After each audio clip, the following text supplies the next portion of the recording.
चमन में इख्तिला के रंगे बू से बात बनती है। हम ही हम हैं तो क्या हम हैं, तुम ही तुम हो तो क्या तुम हो। हमारे लोकतांत्रिक मुल्क में सभी को अपनी बात कहने का अधिकार है, आरोप लगाने का भी इख्तियार है। लेकिन हमारा निज़ाम ये कहता है कि हर मामले का हल आपसी समझदारी और सूझबूझ से निकाला जा सकता है। क्योंकि न्याय व्यवस्था के भरोसे 5 करोड़ से भी ज़्यादा केसेस अपने फैसले का इंतज़ार कर रहे हैं। इसलिए किसी भी मामले को तूल देकर कीमती वक्त और ज़रूरी पैसा बर्बाद कर देना इंसाफ नहीं है। और बाकी इंसानियत के तराजू में हमेशा मोहब्बत के फूल खिलते हैं, जिसको संवारना हर नेक शख्स की ज़िम्मेदारी है। बाकी आमिर जैदी और मौलाना आज़िम हुसैन जैदी को कानून ये हक़ देता है कि वो एक दूसरे पर आरोप लगाएं, जैसा कि बरेली के सेथल में एक ज़मीन के टुकड़े को लेकर हो रहा है, जिसमें कई एफआईआर हो चुकी हैं, जिसकी जांच की जा रही है। बाकी दुष्यंत कुमार की गज़ल का एक शेर बहुत कुछ कहता है। सिर्फ हंगामा खड़ा करना मेरा मकसद नहीं, मेरा मकसद है कि ये सूरत बदलनी चाहिए, और ये सूरत मोहब्बत के फूल से बदलेगी। क्योंकि नफ़रत आसानी से की जा सकती है, मोहब्बत करने के लिए कलेजा चाहिए। पूरे मामले पर बोलते हुए मौलाना आज़िम हुसैन जैदी ने हमसे मुखातिब होते हुए कहा, नमस्कार, अटल न्यूज़ में आपका स्वागत है और मैं आपसे मुखातिब हूँ समीर अब्बास। मैं इस वक्त बरेली से तकरीबन 30 किलोमीटर की दूरी पर सेथल में मौजूद हूँ, जहाँ पर अभी पिछले दिनों मौलाना आज़िम हुसैन जैदी के ख़िलाफ़ एक एफआईआर दर्ज हुई, और उस एफआईआर में जो तमाम बातें थी उसका भी मैं जिक्र करूँगा। जब मैं मौलाना आज़िम हुसैन जैदी की बात करता हूँ तो उनकी जो शख्सियत है वो खिताबत के ज़रिए से, क्योंकि वो शिया मज़हब से ताल्लुक़ रखते हैं, हिंदुस्तान के तमाम शहरों में उन्होंने सेथल और बरेली की नुमाइंदगी की है। इसके अलावा हिंदुस्तान के बाहर भी दर्जनों मुल्कों में जाकर उन्होंने हिंदुस्तान का जो है प्रतिनिधित्व किया है, रहनुमाई की है खिताबत के ज़रिए से।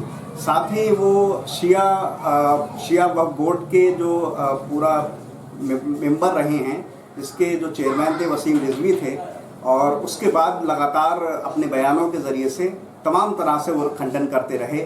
और जब वो साथ में थे तब भी उन्होंने जो है बहुत सारी बातें का जो वसीम रिजवी के साथ चलती थी उसको लेकर वो उनको जवाब देते रहे। बहरहाल अब मैं टॉपिक पर आता हूँ, विषय पर आता हूँ, क्योंकि अचानक से ही तमाम बातें सामने आईं। मैं सबसे पहले वो एफआईआर दिखाना चाहता हूँ, मैं चाहता हूँ इस पर थोड़ा सा फोकस किया जाए। ये 16 तारीख की एफआईआर है, और इसमें जो है तमाम आरोप ये हैं कि मौलाना आज़िम हुसैन जैदी ने एक सेथल में जगह है वहाँ पर रंगदारी मांगी। इसके अलावा और भी बहुत सारे आरोप हैं। साथ ही ये भी आरोप है कि बहुत सारे बच्चों को जॉब दिलाने के बहाने उनसे पैसे हासिल किए गए, और दफ़ाएं का भी जिक्र है। बहुत सारी और बातें हैं। अब आरोपी से भी हमने जो आरोप लगाए हैं उनसे भी हम कोशिश करेंगे बात करने की। लेकिन फ़िलहाल हमारे साथ मौलाना आज़िम हुसैन जैदी मौजूद है, जो किसी भी तारुफ के मोहताज नहीं है, बेहद खूबसूरत लहजे में अपनी तमाम बातें करते हैं, और हमारे चैनल पर ये पूरी तरह से बात रखेंगे, क्योंकि आरोप हिंदुस्तान का वो दस्तूर है, चलता आ रहा है। लेकिन आरोप का खंडन करना और अपनी बात को दलीलों के ज़रिए से गलत साबित करना, ये यकीनन बड़ी बात होती है, और उसी की वजह से मौलाना आज़िम हुसैन जैदी हमारे साथ मौजूद हैं। मैं आपसे ही ये जानना चाहता हूँ कि किस तरह के आपके ऊपर आरोप लगाए गए और क्या पूरा मामला था, क्योंकि ये जानना लोगों के लिए भी ज़रूरी है, हिस्टोरिकल ऐतिहासिक नज़रिए से, और किस तरह की तमाम बातें चल रही हैं। बिस्मिल्लाहिर्रहमानिर्रहीम। सबसे पहले अटल न्यूज़ का और आप हज़रात का शुक्रिया जो आपने मुझे अपनी बात रखने का मौका दिया। असली मसला ये है, इसके पस मंज़र में बहुत सी चीज़ें हैं। आप जानते हैं हमारे यहाँ सेथल में जो एक मदरसे मीडिया नाम की संस्था, एक इदारा है जो तकरीबन 80-90 बरस से सेथल की तहज़ीब की आबियारी करता रहा है। तकरीबन सेथल के तमाम बुज़ुर्गों ने उसमें तालीम हासिल की है। हमारे कुछ बुज़ुर्गों ने उसके नाम से एक ज़मीन वक़्फ़ की थी, एक ज़मीन दी थी, जो बाज़ार में आज़ाद नौरंग इंटर कॉलेज के करीब बिल्कुल मुत्तसिल उससे वहाँ पर मौजूद है। उसमें एक बड़ा सा मार्केट है। उसी मार्केट का एक बड़ा हिस्सा हमारे जो बस्ती के बुज़ुर्ग थे और मुतबर शख्सियतों ने माना जाता था, कौमियात में आगे रहते थे, मरहूम ज़ाकिर हुसैन साहब जिनका सब एहतराम करते थे, उनके पास भी था। और उसमें वो अपनी चक्की लगाए हुए थे, और उनकी चक्की वहाँ पर थी और वो अपना कारोबार किया करते थे। जब तक मरहूम हयात रहे, जिंदा रहे, उनका सब एहतराम करते हैं। उन्होंने किराया भी दिया और वो किराया बढ़ाते भी रहे, लेकिन उनके इंतकाल के बाद करीबन 8-9 साल हुए होंगे उनके इंतकाल को। उनके इंतकाल के बाद जब उनके साहबजादे आमिर जैदी साहब का दौर आया तो उन्होंने सबसे पहले तो उसका किराया देना बंद कर दिया और उसके बाद कोर्ट में एक रिट दायर की कि ये मेरी निजी संपत्ति है, मेरा जाती सरमाया है। उनकी इस कोर्ट में अर्जी दाखिल करने के बाद और मुकदमा दायर करने के बाद यहाँ के दानिश्वर तबके में एक बेचैनी और एक हैजानी कैफियत तारी हुई और वो कमेटी जो उस संस्था को चला रही थी और उसका इंतज़ाम देखती थी, उनमें हरकत आई और उन्होंने फिर वक्त ट्रिब्यूनल में जाके उसका बचाव करना शुरू किया और उसके बाद जो है वो उसके मुकाबले में उन्होंने अपने आर्गूमेंट्स पेश किए, तमाम दलाइल दिए। मैं चूँकि मेरा उस कमेटी से कोई ताल्लुक़ नहीं था, सेथल का होने के नाते मैं उस मदरसे की हिमायत करता रहा, उस मकतब की हिमायत करता रहा। मैंने भी उसमें तालीम हासिल की और उसका मेयार तालीम बहुत ही बुलंद था जिस ज़माने में पढ़ता था। मैं वक्फ बोर्ड में सदस्य था। वक्फ बोर्ड में सदस्य होने की हैसियत से मेरा ये दायित्व था, मेरी जिम्मेदारी थी, मेरा फरीज़ा बनता था, मेरा शरई, अखलाक़ी और दीनी और मिली फरीज़ा था कि मैं उस कमेटी का साथ देता। मैंने उस कमेटी का साथ दिया और उसके बाद वक्फ बोर्ड के सामने तमाम बातों को रखा और वक्फ बोर्ड ने उस मार्केट को गिराने का एक आर्डर कर दिया। लेकिन चूँकि आमिर जैदी एक दबंग आदमी हैं, एक उनके ताल्लुकात भी हैं, वो सियासत में भी रहे हैं, किसी तरह से उन्होंने उसको बचा लिया और उसके बाद वो मसला कोर्ट में विचाराधीन है। चूँकि कोरोना काल आ गया, लिहाजा उसके सिलसिले में आगे कार्रवाई नहीं बढ़ पाई और कोर्ट में अभी भी वक्त ट्रिब्यूनल में कोई काम नहीं हो रहा है। उसी दरमियान में ये बातें बढ़ती गईं और सिलसिला बढ़ता गया। अचानक न जाने क्या हुआ, एक खामोश ठहरे हुए माहौल में आमिर जैदी ने 16 तारीख को मेरे खिलाफ एक रंगधारी की FIR दर्ज करा दी।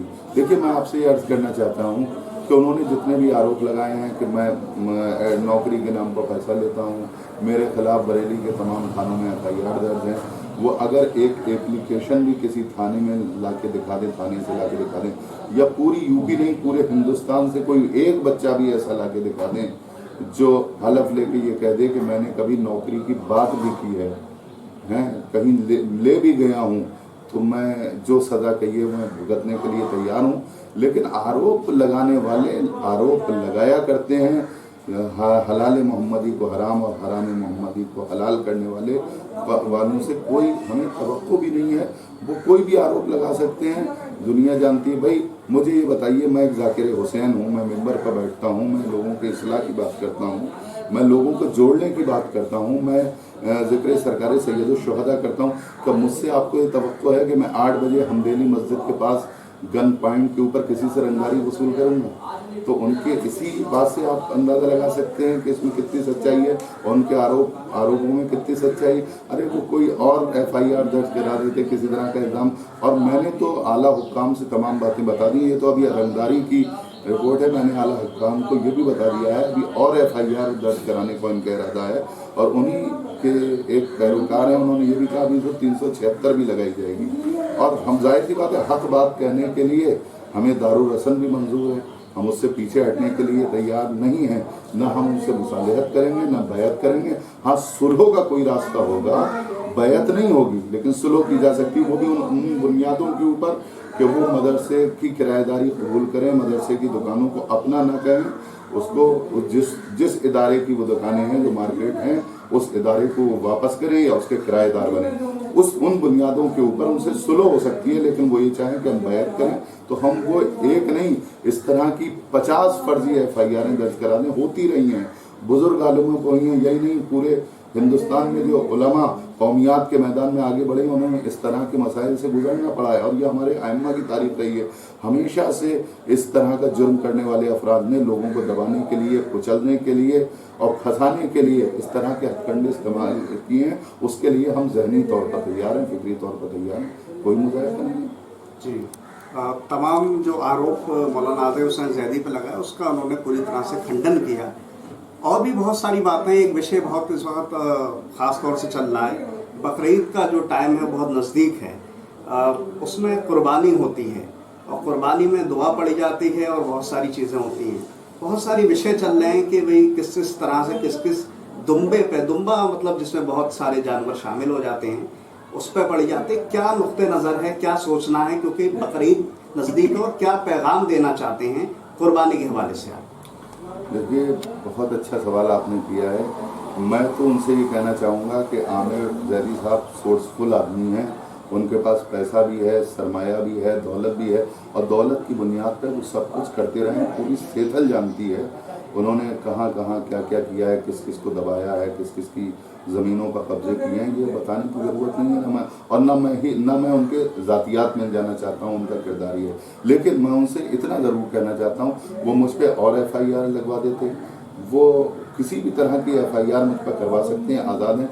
लेकिन खुदा के लिए बस्ती के अमन चैन को और सुकून को गारत करने की कोशिश ना करें। ये बस्ती एक गंगा जमनी तहजीब के आईने की तरह है, गुलदस्ते की तरह है, जिसमें हिंदू और मुसलमान दोनों यकजहती के साथ और मोहब्बत के साथ रहते हैं। और उसकी सबसे बड़ी दलील ये है कि जब ईद का त्यौहार होता है कि तो हिंदू हजरात ईद मिलने के लिए मुसलमान भाइयों के घर पर जाते हैं, और जब होली और दिवाली होती है तो मुसलमान हिंदू भाइयों के यहाँ होली और दिवाली जाके उनके साथ में मनाया करते हैं। अब मसला ये, इतनी खूबसूरत बस्ती जो गंगा जमनी तहजीब की अलंबरदार है, उस बस्ती के सुकून को मिटाने के लिए और ख़त्म करने की कोशिश की जाए तो ये नागुफ्ता गे है। यहाँ कोई भी ऐसा काम नहीं होता, जो प्रतिबंधित जानवर हैं उन पर कुर्बानी यहाँ कहीं होती भी नहीं है। अब सबसे मज़ा का खेज बात यह है कि आदमी को थोड़ा शऊर होना चाहिए। जब इल्म और विज़न नहीं होता है तो आदमी माइक के सामने आके बोल तो जाता है, लेकिन उसे इतना भी शऊर नहीं होता कि वो क्या कह रहा है। कुर्बानी का जहाँ तक मसला है, बकरीद करीब है, अल्लाह जाने अब क्या हो बकरीद में, किस तरह के हालात पैदा हों यहाँ, ये तो पूरी बस्ती के दानिश्वरों को सोचना चाहिए। लेकिन जब बकरीद होती है तो कुर्बानी का ताल्लुक़ किसी आलिम दीन से नहीं है। उलमा बेचारे चंद हज़ार रुपए में अपनी ज़िंदगी गुजारते हैं, मस्जिदों में पेश नमाजी करते हैं, और कुर्बानी का कोई भी पैसा कोई आलिम दीन नहीं। उन्होंने पूरी हमारी जो उलमा का जो समाज है, उलमा की जो बरादरी है, उलमाए उज़्ज़ाम, उलमाए किराम जो हैं, उनके ऊपर ये आरोप लगाए कि वो पैसे लेते हैं और फलां जानवर की कुर्बानी पर ज़्यादा पैसे मिलते हैं, लिहाजा वो उसकी कुर्बानी करवाया करते हैं। कि खुदा के लिए हमारे उलमा को, हमारी उन मुक़द्दस माँ उलमा को जो अपनी कौम के लिए रात दिन किए रहते हैं, उनको बदनाम करने की कोशिश न करो। तुम अपने पैसे पर जितना चाहो गुरूर करो, जिसको चाहो फंसाओ, जिसकी चाहे रंगदारी की रिपोर्ट लगाओ, जिसको चाहे ज़मीन पर कब्जा करो, लेकिन हमारे उन मुक़द्दस उलमा को, जिनका काम दुआएं पढ़ना, जिनका काम मस्जिद में नमाज़ें पढ़ाना है, जिनका काम मजलिसें पढ़ना है, उन मुक़द्दस उलमा के ख़िलाफ़ इस तरह की साजिशें मत करो।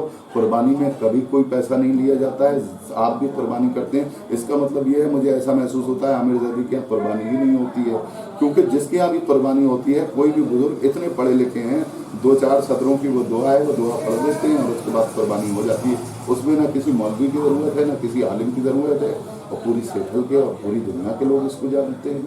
जी, तमाम बातों पे हमारी बात हुई, तमाम आरोपों पे बात हुई। मैं जब सेथल की बात करता हूँ, जैसे कि मौलाना साहब ने भी बताया कि सेथल एक उस खुशबू की तरह है जिसके हर गुलदस्ते में, हर फूल में अलग अलग चमन के लोग रहते हैं, और उसी चमन से मिलकर एक पूरा सेथल बनता है, और फिर हिंदुस्तान की तहजीब भी नज़र आती है। बड़ी बात यह है, सेथल में सब लोग हर त्यौहार साथ मिलकर करते रहे हैं, और अचानक से ही तमाम बातें चलती रहीं। अब बात फिर वही है कि आरोप लगाए गए हैं, आरोप की जांच करना, आरोप को साबित करना, आरोप का खंडन करना, ये तमाम लोगों के अलग अलग बात हैं। हमारा जो काम था वो यही था कि हम तमाम पक्षों की बात रखें, और आगे भी कोशिश करेंगे जो आरोपी ने, जो मतलब आमिर ज़ैदी साहब ने जो आरोप लगाया है, हम उनसे भी बात करें, क्योंकि उनकी भी बात रखना हमारा हक भी है और फ़र्ज़ भी है। हम कोशिश करेंगे तमाम विषयों पर बात करें, लेकिन मैं अपनी तमाम बातों को इस शेर के साथ ख़त्म करूँगा, क्योंकि जो पूरा चमन है इसमें मोहब्बत, खुलूस और एकता का पैगाम देना चाहिए, जो ज़रूरी भी है। सुकून रहे, इत्मीनान रहे, क्योंकि हमें कोरोना जैसी वबा से आगे भी निपटना है, आगे भी हालात बिगड़ते चले जाएंगे, और भी तमाम चीज़ें। यह जाहिर है कि हम सब लोगों को एक साथ खड़े रहना है, और एक बार फिर से जो है सेथल, बरेली और अपने मुल्क की हिफाजत करनी है। मेरा जो तमाम बातों को लेकर बस शेर ये है कि चमन में इख्तिलाफ के रंगे बू से बात बनती है, चमन में इख्तिलाफ के रंगे बू से बात बनती है, हम ही हम हैं तो क्या हम हैं, तुम ही तुम हो तो क्या तुम हो। जाहिर सी बात है कि आरोप लगाए गए हैं, साबित करना अलग बात है, जांच करना अलग बात है, और तमाम बातों पर बात होती रहेगी। फिलहाल इन तमाम बातों के साथ मैं समीर अब्बास, कैमरामैन सरताज हुसैन के साथ अटल न्यूज़। वहीं दूसरी तरफ आमिर जैदी ने कई गंभीर आरोप लगाते हुए अटल न्यूज़ पर अपनी न्यूज़ बात में रखी। आपका स्वागत है और मैं आपसे मुखातिब हूँ समीर अब्बास। जो काम उनका है वो अहले सियासत जाने, मेरा काम मोहब्बत है जहाँ तक पहुँचे, और मीडिया का काम भी यही रहा है। उसी के सिलसिले में हम सेथल में मौजूद है। जब सेथल की बात करते हैं तो बरेली से तकरीबन 30 किलोमीटर की दूरी पर है। यहाँ पर तकरीबन 30 सालों में सियासत के क्षेत्र में, समाज के क्षेत्र में, समाज सेवा के क्षेत्र में आमिर जैदी का नाम हमेशा से लिया जाता रहा है। वो किसी भी तारुफ के मोहताज नहीं हैं। साथ ही अभी हम अगर बात करें कुछ सालों की, तो उन्होंने बिजनेस के क्षेत्र में भी तमाम मुकाम हासिल किए हैं, और सेथल में एक बड़े टैक्स पेयर के रूप में भी उन्हें देखा जाता है, जाना जाता है। साथ ही वो कई फर्मों के मालिक भी हैं। इसके अलावा अगर हम और बात करें तो 2007 तक जब उनकी मां चेयरमैन रहीं, तो उन्होंने तमाम ऐसे ऐसे काम किए जो यकीनन बड़ी बात है और जिसकी वजह से सेथल आज जगमगा रहा है। साथ ही आदर्श नगर पंचायत की जब हम बात करें तो उसमें पहला कदम बढ़ाने के लिए कहीं ना कहीं आमिर जैदी का एक बड़ा योगदान रहा है। लेकिन अभी हम जब विषय पर आते हैं, जो ज़रूरी भी है, क्योंकि मीडिया का काम है दोनों पक्षों की बात रखना, और जो न्याय व्यवस्था है, जो अदालत है, वो तमाम बातों का फैसला करती है। अभी पिछले दिनों कई FIR दर्ज हुई आमिर जैदी की तरफ से। उन्होंने मौलाना आज़िम हुसैन जैदी पर कई आरोप लगाए। हम उन तमाम विषयों पर जानेंगे। साथ ही ये भी देखना चाहेंगे कि किस तरह की, जो कहना चाहिए, कागजी कार्रवाई हुई है, उसके बारे में भी जानने की कोशिश करेंगे। आमिर जैदी साहब मौजूद है, उनकी मार्केट को लेकर एक आरोप चल रहा है, क्या कहना है, क्या रोशनी डालना चाहते? देखिए, मौलाना आज़िम जो आरोप लगा रहे हैं है ये कि वो लोगों को गाय पे कुर्बानी करने के लिए प्रेरित करते हैं। इसमें उनका मामला खुल गया है, और मैं उनके सामने हूं कि मैंने कह दिया है कि मैं किसी भी कंडीशन में कुर्बानी नहीं होने दूंगा गाय के ऊपर। तो वो इस तरीके के आरोप लगा रहे हैं। सही बात तो यह है कि वो आज कुछ वक्त में है भी नहीं। लगभग 1 साल पहले वक्फ बोर्ड भंग हो चुका है। यहाँ जो कमेटी बन के आई है वक्फ बोर्ड की, उसमें भी वो कुछ नहीं है। तो जिस टाइम वो वक्फ में थे उस टाइम भी उन्होंने लोगों पर आरोप लगाए थे। वहाँ से कई लोगों के पास उन्होंने उनके घरों पर आरोप लगाते हुए कि ये वक्फ में नोटिस भेज दिए, उनसे रंगदारी ली उन लोगों से। उसी में एक हमारे सेतल के नबी अहमद साहब थे, जिन्होंने कि काफ़ी मेहनत और मशक्क़त के बाद उन्होंने पैसा इकट्ठा किया करबला जाने के लिए, और वो उनकी वाइफ दोनों करबला गए। करबला से वो लौट के आए और उसके बाद उनकी डेथ हो गई। इन्होंने जाके उनकी कोई औलाद नहीं थी, इन्होंने जाके उनके घर में ताला डाल दिया, ये कहते हुए कि ये घर वक्फ का है। ये समझ रहे थे कि उनके वारिस है नहीं और मैं इस पर कब्जा कर लूँगा। काफ़ी महंगा वो घर था, मगर उनके वारिस खड़े हो गए। उन्होंने कहा नहीं, इनके वारिस तो हमें, ये घर हमारा है। वो लोग उनका साथ यहाँ के बस्ती के और लोगों ने भी दिया। वो यहाँ से SDM नवाबगंज साहब के यहाँ वो गए, SDM साहब के यहाँ वो गए नवाबगंज, और उन्होंने जाके वहाँ पर मुकदमा दायर किया। SDM साहब ने इन्हें बुलाया और इनसे कहा कि आप दिखाइए कि वक्फ में जो आप कह रहे हैं कि घर वक्फ में है, इसका प्रूफ दीजिए हमें क्या है। ये उसका कोई प्रूफ नहीं दे पाए। उसके बाद SDM साहब ने अपने आदेश में लिखा है, ये आदेश मेरे पास है, उन्होंने उसमें लिखा है कि इन्होंने वक्फ का कह के वक्फ घर पे कब्जा किया नबी अहमद साहब के, और उसके बाद ये वक्फ का होने का कोई सबूत नहीं दे पाए। इसलिए घर को नबी अहमद साहब के जो वारिसान हैं उनके हक में अवमुक्त किया जाता है। वो आदेश ये है।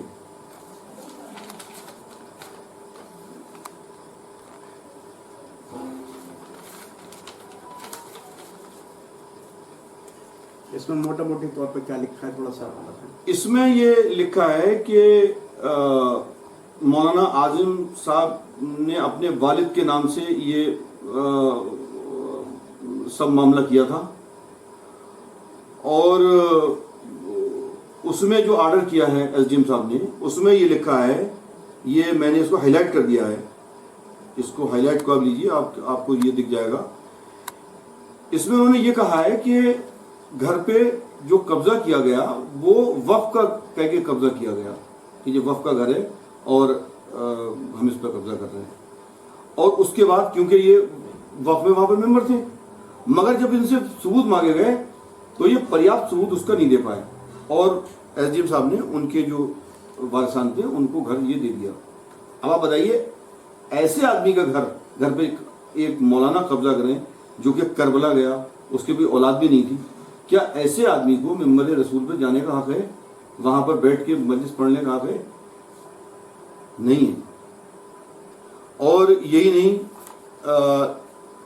बरेली के नवाब साहब, इसलिए कि बरेली इनका होम डिस्ट्रिक्ट था, बरेली के नवाब साहब उनकी बहुत प्रॉपर्टी थी, उन्होंने अपनी प्रॉपर्टी इमामबाड़ों को दी थी, करबला को दी थी, बहुत सारी प्रॉपर्टी उनके पास थी।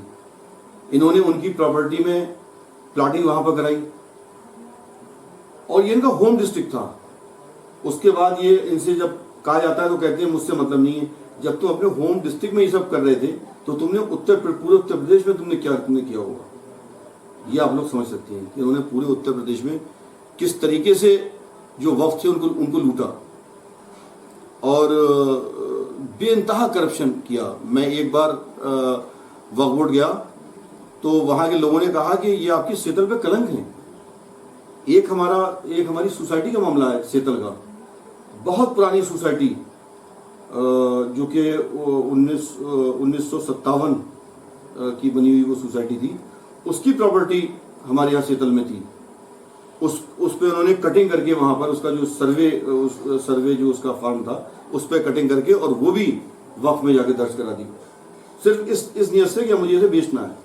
और कई दुकानें उसमें बेच दी गई, उसमें मोटा पैसा लिया गया उन लोगों से। तो दूसरी चीज ये है कि एक फाइल थी वक्फ एजाज मोहम्मद और गरायब अली की, वो वहां से इन्होंने गायब करा दी। उसमें भी कई सारी प्रॉपर्टी सेतल की थी और वो फाइल वहां पर नहीं है। एक आर्डर है उसमें लिखा हुआ है कि वो फाइल वहां पर नहीं है। तो इस तरीके के काम एक मौलाना करे, एक मौलाना करता है तो ये तो बिल्कुल काबिल बर्दाश्त है। तो मेरा कहना यह है कि ऐसे मौलाना का सोशल बाइकाट होना चाहिए। ऐसे मौलाना से मजलिस पढ़वाना, उससे मिलना जुलना, मेरे तो हिसाब से सब कुछ गलत है, नहीं होना चाहिए। इसमें मुझे यही कहना है। पिछले दिनों एक और मामला चला जिसको लेकर आमिर जैदी ने आरोप लगाया कि मौलाना आजिम हुसैन ने गोकशी को लेकर भी लोगों को प्रेरित किया है। उसको लेकर भी हम तमाम बात करेंगे। किस तरह का आरोप था आपका और क्या कहना चाहते हैं? ये हमेशा गोकशी के लिए प्रेरित करते रहे हैं और गाय पे कुर्बानी के लिए प्रेरित करते रहे और उसमें इनका मकसद यही होता है कि जो कुर्बानी होती है उसमें जो लोग के बकरे पे कुर्बानी करते हैं वहाँ पर इनको पैसे नहीं मिलते, तो ये प्रेरित करते हैं कि गाय पे कुर्बानी की जाए, उसमें इनको ज़्यादा पैसे मिलते हैं। जबकि बाकी मौलाना ऐसे नहीं करते। किसी भी मौलाना से अगर कहा जाए कि आप जो है वो गाय पे कुर्बानी करवा दें तो वो मौलाना मना कर देता है। तो ये प्रेरित करते हैं, ये तो बिल्कुल खुली बात है, सबको पता है। और इन्होंने इसका तस्करा मुझसे भी किया था, मैंने इसका बहुत विरोध किया था और ये प्रेरित करते हैं। तो अब हमने चैलेंज दे दिया है कि हम किसी भी कंडीशन में नहीं होने देंगे, गाय पे कुर्बानी नहीं होने देंगे, ये हमने कह दिया और लोग हमारे साथ हैं। और आगे आने वाले समय में गोकशी और गाय पे कुर्बानी किसी कंडीशन में नहीं होने देंगे, ये हमारा प्लान। और भी अगर आप कोई बात रखना चाहते हैं तो आप रख सकते हैं, क्योंकि और भी बहुत सारे आरोप आपने लगाए हैं, चाहते हैं उस पर भी थोड़ा सा रोशनी। देखिए ऐसा है कि ये गाय वाला जो मामला, गाय पे कुर्बानी का जो मामला है, इससे बचने के लिए ये इधर उधर भाग रहे हैं कि कई सारे मसले के मार्केट का मसला लिया है, इसका मसला लिया है। तो ये चीज़ें इनकी बिल्कुल बेकार है, क्योंकि ये वक्फ बोर्ड में मेंबर नहीं है, इनसे वक्फ बोर्ड का कोई मतलब नहीं है। ये लगभग 1 साल से पहले वक्फ बोर्ड जो था वो भंग हो गया, उसका टाइम पूरा हो गया था। उसके बाद जो यहाँ पर कमेटियाँ बनी हुई हैं वक्फ बोर्ड की तरफ से, उसमें भी ये कुछ नहीं है। उसके बाद ये वक्फ बोर्ड की बात उठा के सिर्फ और सिर्फ ये है कि ये कुर्बानी वाले मसले से बचना चाहते हैं। जो इनके ऊपर आरोप है कि ये कुर्बानी करा गाय पर कुर्बानी कराते हैं, तो उससे ये बचना चाहते हैं, ये आरोप है। आपने एक आरोप ये भी लगाया है कि मौलाना आज़िम हुसैन ज़ैदी धार्मिक भावनाओं को आहत करने में भी उनका एक हाथ रहा, ये आपका आरोप है। किस तरह की इस पर आप रोशनी डालना चाहते हैं? क्योंकि आरोप अलग बात होती है, उसको साबित होना अलग बात होती है। चाहता हूँ किस तरह का आरोप है? देखिए, एक तो कुरान के खिलाफ साजिश में भी इनका बहुत बड़ा हाथ रहा है। दूसरा ये है कि हिंदू मुस्लिम जो कि एकता है, उसको भी इन्होंने कई बार तोड़ने की यहाँ पर कोशिश की है सेतल में। जहाँ तक अहले सुन्नत भाइयों का सवाल है, उनके लिए भी इन्होंने कई बार ऐसे जुमले बोले हैं जो कि उनकी जो भावना है वो आहत हुई है। उसके वीडियो भी हैं, कुछ देखना चाहें तो वो भी हम आगे दिखा देंगे। और मेरा मानना यह है कि एक मौलाना को ऐसे कामों से बचना चाहिए, इसलिए कि सबसे बड़ी चीज़ है धार्मिक एकता। हम सब लोग एक रहें, हमें सबको यही रहना है। और अगर हम लोग फसाद करवाना चाहेंगे, धर्मों में बंटवारा अगर हम करना चाहेंगे, तो वो चीज़ अच्छी नहीं है, उससे समाज खराब होगा। तमाम आरोपों का दौर है। लोकतंत्र की सबसे खूबसूरत बात यही है कि आरोप और प्रत्यारोप का दौर चलता है। संविधान भी यही कहता है, आरोप अपनी जगह होता है और जांच का विषय अपनी जगह होता है। तमाम आरोप लगाए गए आमिर ज़ैदी साहब की तरफ से, और उसका जो खंडन है वो मौलाना आज़िम हुसैन ने भी किया। लेकिन क्योंकि न्याय व्यवस्था, हमारी कार्यपालिका, तमाम जो चीज़ें हैं वो तमाम चीज़ें देखती है, जांच का विषय होता है और जांच के बाद तमाम फैसले होते हैं। इसी क्रम में जब हम बात करते हैं तो चौथा स्तंभ मीडिया कहलाती है, जिसका काम होता है कि तमाम पक्षों की बात रखना और मामले की तह तक जाना। इसी वजह से जो है हमने तमाम दोनों पक्षों की बात रखी। अब बात वही है कि जो संविधान है, जो हमारे तमाम प्रशासन के लोग हैं, वो मामले की तह तक जाएं और दूध का दूध और पानी का पानी करें, ताकि तमाम चीज़ें हों। बहरहाल एक अहम बात यह है कि जो पूरा सेथल है, जो पूरा बरेली है, वो एक ऐसे गुलदस्ते की तरह है जिसमें हर फूल है, जिसमें मुसलमानों का भी फूल है, हिंदुओं का भी फूल है, शेख का भी है, सैयद का भी है। इससे मिलकर एक पूरा चमन बन जाता है। और इस बात को मैं इस बात से ख़त्म करना चाहता हूँ, और जो ज़रूरी भी है किसी भी चमन के लिए, चमन में इख्तिला के रंगे बू से बात बनती है, चमन में इख्तिला के रंगे बू से बात बनती है। हम ही हम हैं तो क्या हम हैं, तुम ही तुम हो तो क्या तुम हो। जाहिर है कि एक दूसरे की बात से ही बात चलती है और इसी से दुनिया चलती रही है। फिलहाल आरोप अपनी जगह हैं और जवाब देना अपनी जगह है, जांच का विषय अपनी जगह है। आगे क्या होगा ये तो गर्भ में छुपी बात है। फिलहाल इन तमाम बातों के साथ मैं समीर अब्बास, कैमरामैन सरताज हुसैन के साथ, अटल न्यूज़।